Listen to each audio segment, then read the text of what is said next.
Okay, we're going to give you an inside look on training camp in the American Electric Football League. In this video, we're going to focus on the offensive line and the defensive line, what I look for, how I set them up, so on. For demonstration purposes, we have two expansion teams, the Louisiana Panthers on offense, and on defense, the freshly painted Tennessee Smokies. So the first thing I'm going to discuss is the way I want the offensive line to move. I don't generally use total team control bases. I use standard bases. In the spots where I do use total team control bases, the dials are frozen set with glue. I want all the players in the AEFL to have preset movements that do not change. And I do this to speed the game along. I want the right guard and the right tackle to move out, to swing out to their right. I want the left guard and the left tackle to swing out to their left. Now that you know how I like the offensive line to move, now I'm going to talk about what I look for as far as strength from the various positions. The two guards are going to be the strongest players on the offensive line because they have to deal directly with the strongest defensive players, the defensive tackles. The tackles will be less strong.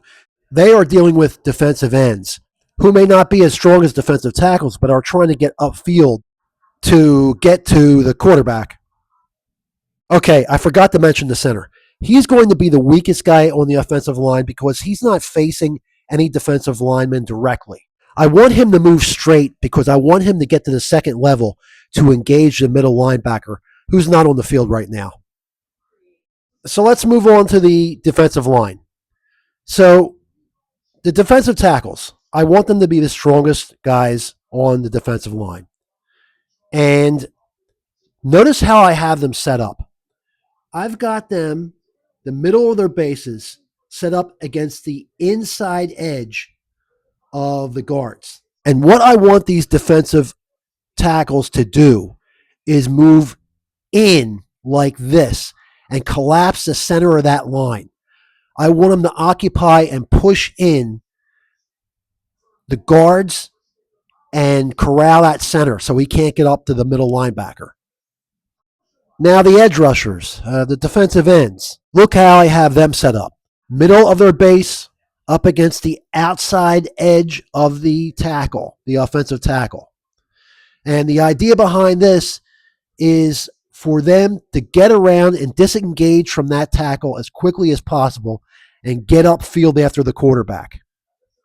So now let's run what we have in the field here, and let's examine the offensive and defensive line play against each other. And we're going to pretend this is a pass, and that would be first stop, right? Where the quarterback and the tailback meet. And look, right there, see the edge rusher being held up by the tackle right now, and the tackle is going to be trying to push him out and keep him engaged so he can't get after the quarterback.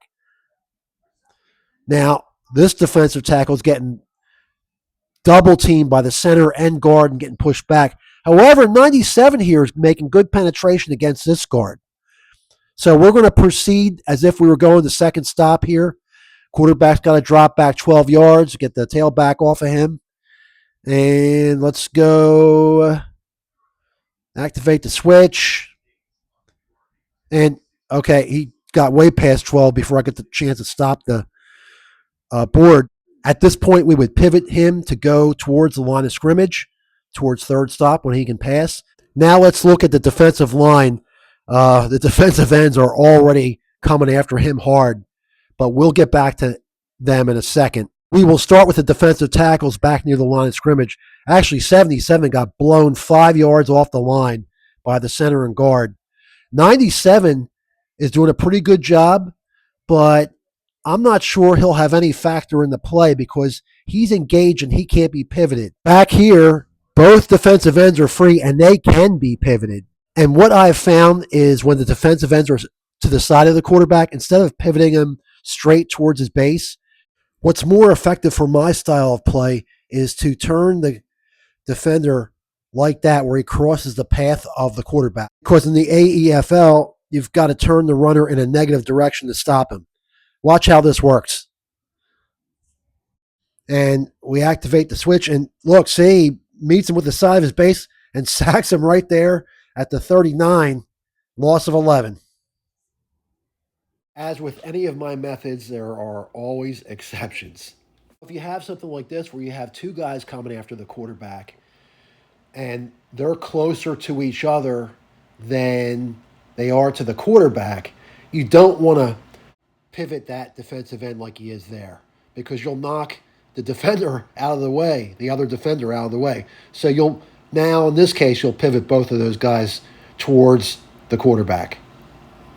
Now I'm going to show you a couple reps between a offensive tackle and the defensive end, and I will go over what I like to see out of both. So this is the right tackle of the Louisiana Panthers going up against the left defensive end of the Tennessee Smokies. There's a snap, and that is a good get-off by the left defensive end. Not a great look from the offensive tackle there. He didn't hang on to him long enough, and he didn't push him out far enough.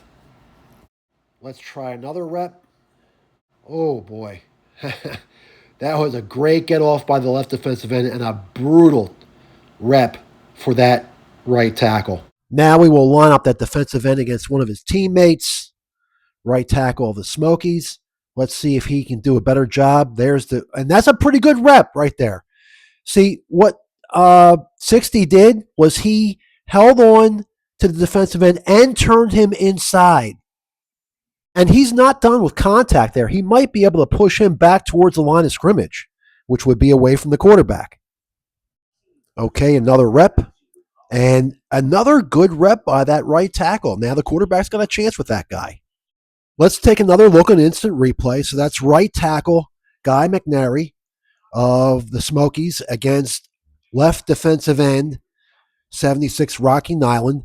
And you can see how McNary pushes Nyland up and out and then hangs on to him. That is one heck of a rep against a very disruptive player in Nyland. One more look. Really nice job, McNary. Now I just want to check the strength of 77 defensive tackle Oliver Manning. He got pushed back 5 yards off the line of scrimmage by the center and guard. But if you look at him just heads up against that guard of the Panthers, 68, Gerald Brusley, he does pretty well. And right there, the way he would be positioned on that inside shoulder, he sheds that block pretty quick. We'll take another look at that too. Brusley is on a very strong ITZ M2 base. And Manning is on an ITZ blitz base that I tweaked myself. So here's the strength tests head up. And, Manning gets pushed back slightly, but he pretty much holds his own. Here's another rep.